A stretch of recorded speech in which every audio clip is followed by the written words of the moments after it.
So, Carl, we've talked quite a lot about the scale and we're talking about resourcing, but just give us a quick headline around what you mean about the echo scale, and getting an echo up to a +4 or +5 or +7 before you get into the reimprinting process. The scale that Sylvia Hartman developed, but that in itself is a whole process to do with the scale. So to deconfuse that, is that a new word? Deconfuse. I think it might be, but that's fine. You go with that. Yeah, I'm going to create a new word. So I'm just calling it the echo scale now. So the echo scale that goes from a +10, a -10 when you start with a traumatic memory, as you would with EFT, trying to get it down to 0 with trauma, but then going up to the plus side is where we calibrate to get to a place where we can do the reimprinting process. So we talked about, what do we need to add, change, bring in, tap more, just to keep bringing that SUS level up a bit more. Get to 9, get to +10, +9, +10, and then we could reimprint. Sometimes, for a variety of reasons, some memories, I mean, you get resolution, you get trauma resolution, you get understanding, but they're just not. We're not able to get them to like a high plus level. Yeah, it's just +1 or +2. In that case, don't reimprint. There's no point in reimprinting for the sake of it. Yeah. Okay. But the scale, the echo scale, basically is our measurement. And before we use the scale, basically we're saying, is that positive? No. Yeah, that's positive. Great, reimprint it. But when we started using the scale, when we said, is it +10, what is it? And often they say, oh, it's just +2. It's like, oh, it's only +2. What else do we need to do to make it this new picture and the belief more and more positive? So that's the scale. Thanks. And why we use it. And today we're going to talk about the reimprinting process, the magical part of the end of a matrix reimprinting session. So, Carl, let me pop up these slides that you've done. So here we go, reimprinting process. Okay, nothing's really changed from the first day I used the reimprinting process to now.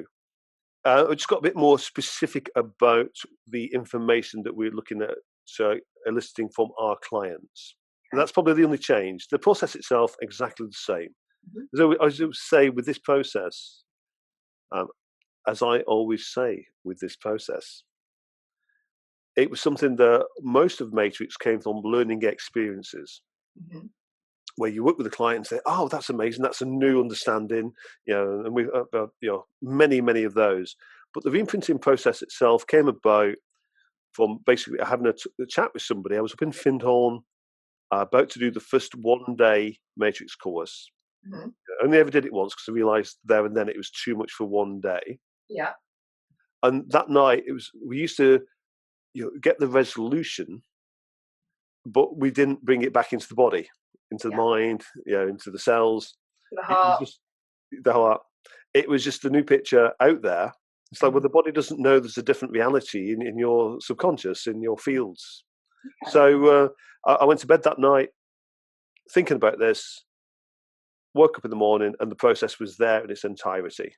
So I've not changed it since that point. I think it wasn't mine to change, if that makes sense. But I just want to just be clear about the 4 elements, I call it, that we do focus on. Okay. So we've used the scale, the echo scale, to get up to a nice +10. Yeah. Okay. So certainly +8, +9, +10 if we can. Nice and high. Nice and high. Aspects, you've got them feeling really good. You can sense it on them. It's all high energy. Good. It's all good. So these are the 4 elements. First of all, the colour. What's the colour around the picture? We know the importance of colour, in the language of the nervous system and how we interpret our environments. Colour's a huge part of that. So, first of all, the colour, and then the senses. So we want this as a live event. It's not a photograph we're creating here. It's a live, living event. So what you hear, what you smell, taste, touch. If you're on the beach, you can feel the sand in your toes. You can smell the salty air. You can feel the salt on your skin. You can hear the birds, the kids laughing. So it's all the sensual information of the memory. And then the next is the emotions before. It'd be negative emotions like anger, hatred, sadness, grief. Well, now it's love, peace, joy. So we'll elicit from the client, what are the positive emotions as you look at this? Yeah. And then the fourth one, and I put this fourth because it's the most important, and we want to really be emphasizing this. What does this new picture mean to you? What is the positive new belief? As we're bringing this in to our mind and our body and our hearts, and then sending it out, what does it actually mean now? We almost like labeling it. This means, say, I'm safe. This means I'm lovable. This means I'm clever. Whatever it is. Yeah. So that's why we do the belief fourth, even though it's the most important. Okay. Built it up to that point, and then that kind of encapsulates. Absolutely. So now it's, okay, make it bigger, brighter, strong, powerful as possible. Turn it up. I quite like doing that. I say, imagine you've got a dial, just turn that up as if it's going into Technicolor. Just make it come really alive and brilliant. Yep. Okay. So then imagine, because we've seen these echoes, these memories have been in our fields, that they're going to come in now. So first of all, brain, all the pathways, neural networks, wires together, fires together, then down into the cells. So the epigenetic understanding, the self receptors on the cells, feeling all this love, joy, peace, what it means to you. So again, just to describe it coming down through the body. Another little nuance, new one. If the person, say, for example, has pain in the shoulder, that would really focus on that area as bringing it into the cells, that feel all that love and joy and peace in the shoulder, every cell, being renewed, and however you want to describe that, but spending a little bit more time in that area. If it's the stomach, because of a stomach ulcer, imagine it in the stomach. Okay, down through the body, and everybody finds their way. You've already alluded to of describing it. How you would say it. We'd all have our little way of doing the reimprinting process. Yeah. Okay, but this is the basic understanding all the way down into the feet, and now it's the heart time. So we want to take the picture. It's like, oh, I love it. It's my favourite bit. So we're building the picture again, like as if we build it in our heart. We know from heart math that we have these strong, powerful electromagnetic carrier waves carrying this information out to the field. So we want to make it strong and powerful in the heart. Bring it again. What's the colour we sense? All the sensations, the emotions, and finally again, what does this mean to you? What is the new belief? What's the positive belief here? As we send that out throughout the body and out into the universe in every direction. Yeah, a couple of little nuances. Anybody that watches me on courses these days will see that I hold this point when I do the reimprinting process. This has come from one of our American traders, Karen Davison, and apparently it comes from Donna Eden. It helps solidify new information by holding this point. You'll see people get the client to put their hands on the heart and hold this point. So we kind of it's just something that I keep forgetting to tell everybody about, but I actually do tend to use myself. But I just hold the hand as they're doing the reimprinting and they've got the hand on the heart. I'm just holding the 9 gamut point. So it's the 9 gamut point. Do you want to hold your hand up to the camera just to? Yep. So 9 gamut points. So we're between the little finger and the ring finger. Where the old in the 9 gamut procedure in EFT, it's that point there. Okay. Excellent. Okay, and I think there was another little thing to mention about the reimprinting process. I've got a question about it actually. Go for it.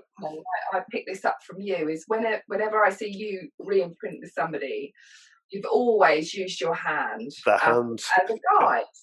And having worked with you and done lots of courses with you and stuff, I always do it as well. Now it's just habit. And when I'm working with people online as well, I'm literally I hold the picture and I just move it through them as they do it. And it's just real habit. But is there a reason why you've used your hand, and would you encourage people to do that? No. Kate, you're doing it wrong. Don't copy me. No. Like you said, to me it was always a habit. It was a visual. You're on the course. You're saying the echo's gone from out there. You're bringing it in. And in my mind, there was nothing energetic. It was just like a symbolic. You from out there, bring it in into your heart, out into the universe. It's just a visual of what we're doing.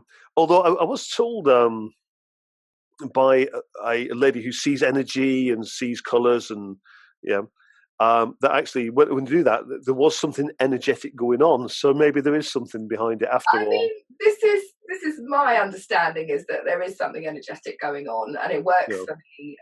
But you have to decide. Anyone watching this has got to maybe experiment with it if it feels good and it feels right. And some clients it will or won't. Might be worth trying. Like you say, the re-imprinting process. I think we've all got a really unique take on this because ultimately mm, it's a very creative process. So you might add things like I often use the vision of be a lighthouse. Imagine you're that lighthouse just beaming out that light when you're sending out that picture. yeah, I know Cheryl White's got a really beautiful way of going off around the universe to the stars and things. So, yeah, yeah, like yeah. everybody's got their take, and the more you do it, the more you find your own language and your own creativity in the moment with the different clients, I think. Yeah, absolutely. And actually, that was what I was going to say. So you actually reminded me by saying that. The example I was going to give was one of the packs. I forget who it was now. Would say send it up and down the timeline. Oh yes, Your echoes, so send it to all your echoes. Send it up and down. yeah, So everybody develops their own little way. Again, as you know, with me, what I try to do is keep everything simple, strip everything back to the basics of what works, why it works, and yeah, then let everybody else add their creativity to what they do, which is fine. I'm quite happy with that. But I just yeah, think to strip everything back is yeah, really important, and it also makes that myself and the other trainers are teaching the same basics, yeah. It's the and same. then yeah. Yeah, Even though those trainers, when they go to do sessions themselves, will have many of them doing it many years, will have their own nuances as practitioners. But yeah. to train it, let's keep it nice and simple. Nice and simple. Nice Okay. and simple. All right.